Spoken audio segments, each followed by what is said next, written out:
Hey, I'm Mac McAnally, and we're going to go through my life in 5 riffs. There's been a bunch of riffs along the way. The first one that pops in my head is the one my dad taught me. We had an old stray Silvertone archtop guitar that was a hand-me-down from the Presley family. My aunt Maverine McAnally in Mississippi married Flavis Presley. Weird name, I know, but Maverine, Flavis, they fit well together. Flavis had a hand-me-down Silvertone that he loaned my dad, and that's the guitar that was at our house. It was too big for me to reach around, but my dad would sit and play Wildwood Flower, and that was one of the first things I ever tried to play. And neither one of us had a pick, so the Mother Maybelle thing was kind of hard to do, but I used kind of the back of my nail as a pick because I had that and I didn't have a pick. But so you would.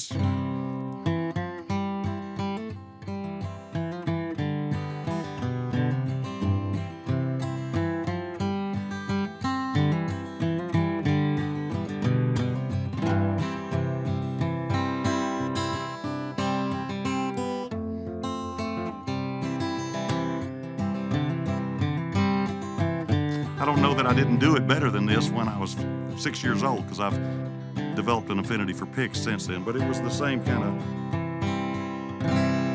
using your back of your finger as a pick, and that kept up with my dad pretty well, but neither one of us were worth a lick back then. We were just tickled to be sitting in a porch and playing a guitar.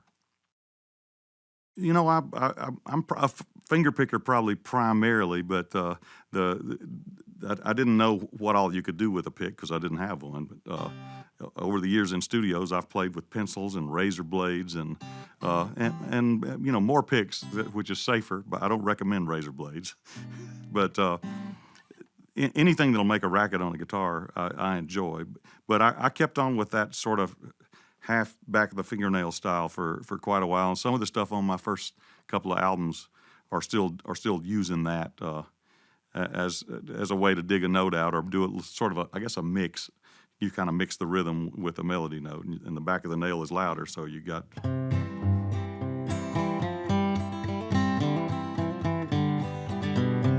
You know, it's just easy to pick a note out of it, but obviously it's cleaner with a pick. I learned that later. Second lick requires a little explanation. It's one like Mother Maybelle's lick that I had not heard it played the way it's supposed to be played. It was Lester Flatt's lick that he finished every song with, just the regular. Every time he finished a song, he would do that little in the one, whatever the one chord was. If it was G, he'd play that run up. Probably the first 5 or 6 bands that I played in, I had to be the piano player because everybody played guitar. And I knew the notes of a piano, which made me, by default, the piano player. The first band that I had a job with, it's kind of ironic. I'm a member of the Coral Reefer Band with Jimmy Buffett these days. The first band that I had a paying job with was called Dean and the Reefers. They were a country band at Iron City, Tennessee, in a honky tonk. I was 13 years old, seriously underage to be playing in a honky tonk. I just played in the Southern Baptist Church straight to this honky tonk in Iron City, basically playing to the same crowd in both places. That was kind of a surprise. But Dean Lindley was the lead singer and the bass player. Wonderful guy, decent singer, good front man, not so much of a bass player. My piano was right behind Dean's amplifier. And he would play the intro, and then when he was singing, he would just sort of play random bass notes. Didn't really have much to do with what the song was going. So I didn't kind of want to hear that. And I got in the habit of, on the songs that Dean didn't know very well, after he played the intro, I would just reach over to his amp and flip the standby switch and basically kill his bass for the whole song. And every time there was a break between the verse or so, Dean would turn around and he'd crank up the amp, trying to turn it up to where he could hear his bass. He wasn't ever going to hear it because I had the standby switch on. But his signature thing was at the end of every song, Dean on his bass would play the Lester Flatt in whatever key we were in. So he kept turning up his amp all through the whole song. And at the very last chord of the song, I would flip the standby switch back off again and he would play an ungodly loud boom, dong, dong, dong, and he would jump, and the crowd would freak out. And I did that pretty much every night for about 6 months that I was a member of Dean and the Reefers. It's a wonder he didn't fire me. And the reason that that lick is part of my life is because it allowed me to kind of get away with mischief and stay in a band. And that's pretty good preparation for being in the Coral Reefer band with Jimmy Buffett. We're sort of mischievous, and I'm still in it. I haven't gotten fired yet. So that lick sort of taught me a lot. What's the edge of what you can get away with or what you should try to get away with. I'm grateful to have been a Dean in the Reefer, and I'm really grateful to be a Coral Reefer now. I guess next up for me is I spent a whole lot of time out in our screened-in porch in North Mississippi by myself trying to figure songs out. And I say in my show, spare time is the major export of Mississippi. We got plenty of that. And I didn't have many folks to try to learn to play with early on, so it's mostly just me and or my dad. And I got past my dad. I started learning some finger-picking stuff that he couldn't play, so he kind of left me to it. And one of the songs that I had to work on, and it was kind of a hurdle I wanted to clear. I wanted to learn Blackbird by the Beatles. I just love that song, love the common tone. When I figured out that Paul was just ringing the G string all the way through the whole song, I thought that was awfully cool.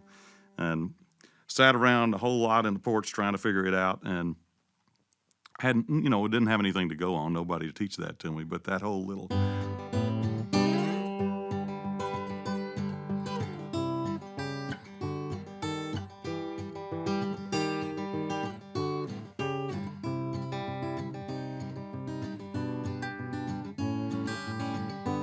It's just sweet, Blackbird singing in the dead of night.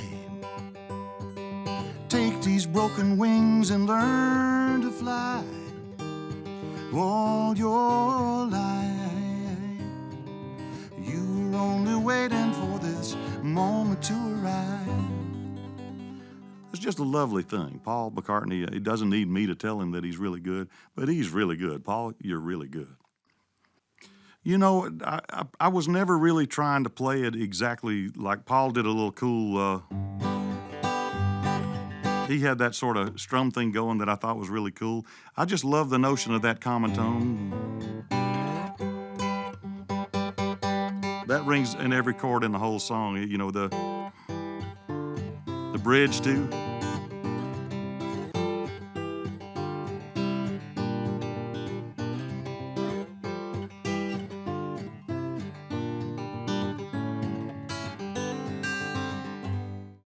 My dad's big hero was Chet Atkins. And my guitar teacher after my dad, the best guitar player in Belmont, Mississippi, which was my hometown, was Mickey Campbell, who's still there just playing up a storm. He was a big Chet Atkins disciple. So I grew up, just worshiping Chet. And when I got a little record deal when I was like 19 years old, 76, I guess. And the folks at ASCAP brought me up to Nashville and right after the record came out, and they carried me to meet Chet. And I'm a naturally bashful guy anyway, but I didn't even know anything to think about saying to Chet Atkins except I wanted to shake his hand. And they introduced me to Chet, and I was trying to figure out something to say.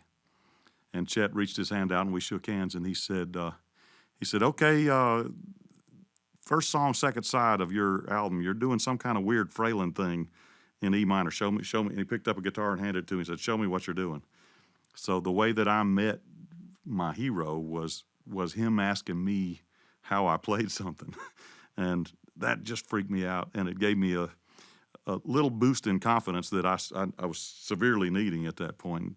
And I had to actually try to remember how I did what it was that he was asking me about. But it is something sort of taken from frailing banjo players, a little.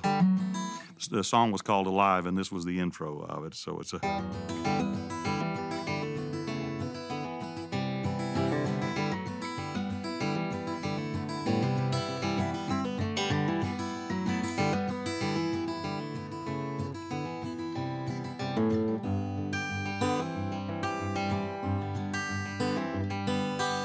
So it's just got that frailing.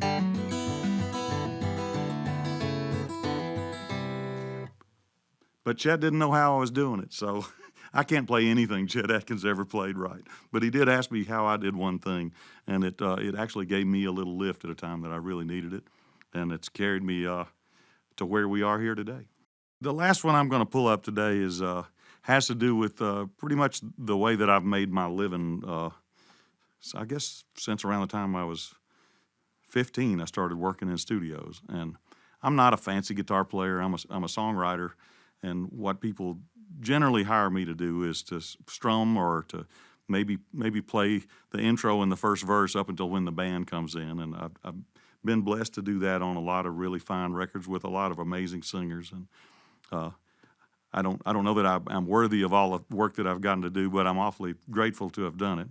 But every once in a while, you get put in what we call in the studio the hot seat, where somebody says, "Yeah, come up with some kind of little intro," and sometimes you do it well, and sometimes you wish you'd done it better. But being a songwriter too, occasionally when they play a song for us in the studio and we're about to record it, I know that this is an important song, and so I got the hot seat a few years back on a George Strait record. They played this song, "Give It Away," that Jamie Johnson and the great Bill Anderson and Buddy Cannon wrote this wonderful song. And I knew as soon as they played the song, I said, this is going to be a big deal. It's going to be a big record. I mean, it sounds like it could be a song of the year, which it was. And we're sitting there, and I'm just tickled to be in the group anyway. George is awesome, and we're in Key West at Jimmy Buffett's studio. Not anything to complain about at all. But I did get the hot seat, and they said, "Hey, Mac, come up with some kind of little way to get us going in here, a little intro." And so, like I said, I'm bashful by nature. But I knew that whatever I played was going to get heard a lot, because this is going to be a big song that's going to be played forever. So you just try to think of something. And I don't know how good of a job I did, but it got played a lot. and honestly, being a studio musician, your job is to sort of forget what you did today. So I actually had to go back and listen to what I played today to remember, because I just wanted to pick one of these. But I do love this song so much. It's not so much what I did, but this is what I did. I kicked it off with a little.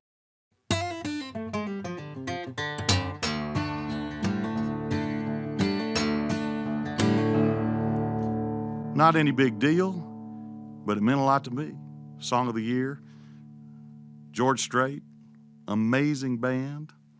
And I get to keep going to Key West and making some more George Strait records, which is the big payoff. The wonderful thing about music is that it is its own reward.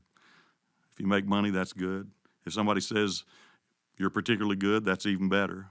But if you get to make more music, that's really what we're talking about. The sort of swampy aspect of it, that comes from probably a combination of Mississippi Delta and Muscle Shoals, Alabama, and all of the R&B that I've played along mixed with the country that I've played, and quite a bit of blues bands over the years. And the Coral Reefer Band is certainly full of all sorts of influences, island, Caribbean, African. Jimmy listens to all kinds of music, and we've got some very diverse musicians in the band. So all of that ends up bleeding into how you play. But even sitting by myself in Mississippi's, I was doing that stuff, and so I was happy to put actually a little bit of myself into that record, and that's what made me pull that particular one up, because the biblical thing, give of yourself, that's something that was inside of me that maybe made that record a little bit better, even though it was already going to be a song of the year. I didn't create anything, but I at least kicked it off in a way that the band didn't stop.